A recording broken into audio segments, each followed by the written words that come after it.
Welcome to today's Explainer. We are bringing absolute high energy today because we're pulling back the curtain on something incredibly fascinating and honestly something we all experience. We're talking about the biological mechanics of how we process the unknown. We're going to bypass the usual surface level stuff and dive straight into the actual neuroscience and physiology. We want to see exactly what happens in your brain and body when you simply do not have the answers. Let's get right into it. Think about the unknowns you face every single day. There's a massive fundamental difference between that agonizing wait for life-altering news, like, will I get that dream job, versus everyday low-stakes stuff like, is there going to be traffic on the way to the grocery store? Some situations naturally make us all sweat a bit, but what the scientific literature reveals is that the sheer amount of distress uncertainty causes varies wildly from person to person. And here's the kicker, it's actually hardwired right into our biology. Okay, let's dive into this. Clinical psychologists have a specific term for this: intolerance of uncertainty, or IU. Now, this isn't just someone saying, oh, I hate surprises. It's defined as a fundamental, almost physical inability to handle the emotional discomfort that hits when you're just missing key facts. It's a deep-seated fear of the unknown that creates intense biological friction. To break this all down, here's our roadmap. We'll start with the fear of the unknown, then look at the anatomy of uncertainty, followed by your brain on uncertainty. After that, we'll explore short-circuiting the reward system, sweating the unknown, and finally surviving the unknown. We're going to funnel right from everyday behavioral psychology down into brain mapping and actual electrical signals. Starting with Section 1, the fear of the unknown. It's wild to see how this plays out in real life because two people can react to the exact same unknown situation in completely opposite yet equally distressed ways. On one side, we have what's called prospective IU. This is a desperate, active seeking of certainty and predictability. Think of the person who hits refresh on their email 50 times an hour waiting for a reply. On the flip side is inhibitory IU. This is total, absolute paralysis of thought and action. You just completely freeze up when faced with uncertainty. So why does this happen? Well, it comes down to 5 specific ways our evolutionary threat response basically malfunctions in people with high IO. The brain massively inflates the likelihood of a threat. Then it becomes completely hypervigilant. It actually forgets how to recognize when a situation is safe, which is terrifying. And finally, it traps the person in an exaggerated cycle of avoidance and heightened reactivity. They are literally caught in a biological loop of anticipating the worst. Moving to Section 2, the anatomy of uncertainty. Let's look at the actual hardware inside our heads. Using functional MRI scans, scientists have mapped this fear to specific brain structures, tying right back to those 5 malfunctions we just talked about. When things are uncertain, the anterior insula, which handles threat estimates, lights up like a Christmas tree. Then you have the amygdala, handling hypervigilance and reactivity, working in overdrive.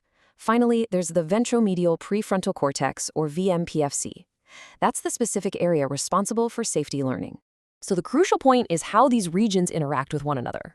Normally, the VMPFC is supposed to step in and calm down the amygdala when a threat passes.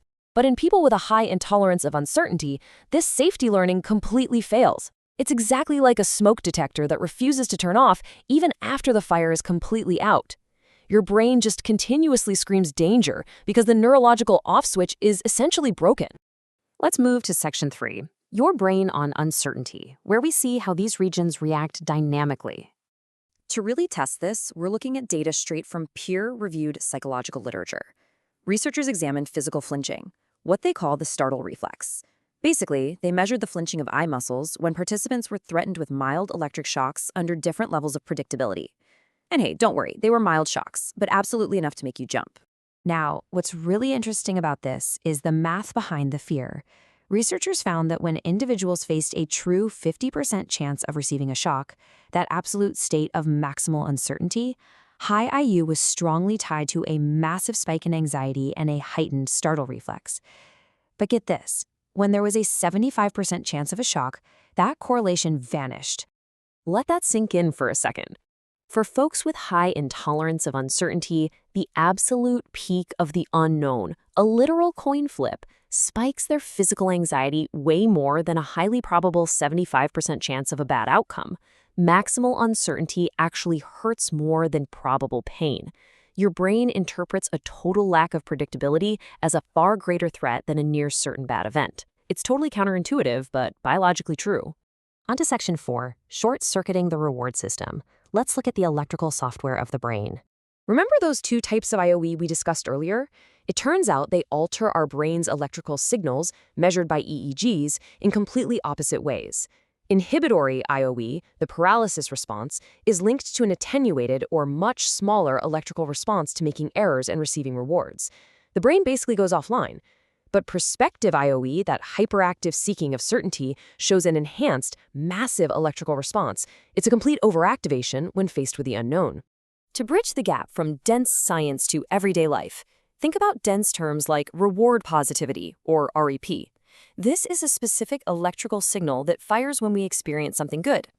Well, studies show that uncertainty actively interferes with these neural responses to rewards. This beautifully and kind of sadly explains why some people just cannot enjoy a surprise party. The overarching threat of the unknown literally short-circuits the brain's ability to process the joy of the surprise. That brings us to Section 5, sweating the unknown, focusing on our physical bodily outputs. Scientists measure this using skin conductance response, or SCR. It's a measurement of electrodermal activity, basically how much your palms sweat. It's a super reliable way to measure physiological arousal during fear conditioning and extinction tests. They teach a participant to fear a stimulus, then take the threat away to see how long it takes for the fear to fade. The data point here is just staggering. In these extinction tests, researchers found that for highly intolerant individuals, the heightened fear response lingers for a full 24 hours after the initial threat is completely gone. 24 hours. Their bodies are literally still sweating the unknown a full day after they are totally, completely safe. Let's move to our final section and see how this builds together into Section 6, surviving the unknown. Recapping these critical takeaways, we see that intolerance of uncertainty is a very real biologically ingrained trait. First, it literally alters the brain volume in the striatum. Second, it generalizes fear to completely safe things in our environment. And third, and perhaps most importantly, it operates totally independently of standard anxiety or neuroticism. This is its own unique beast. To put it perfectly, I want to share this quote from leading researcher R.N. Carlton. He says, IU reflects a fundamental, evolutionarily supported fear of the unknown that has inherent biological basis. This is so validating. If you struggle with the unknown, you aren't just worrying too much.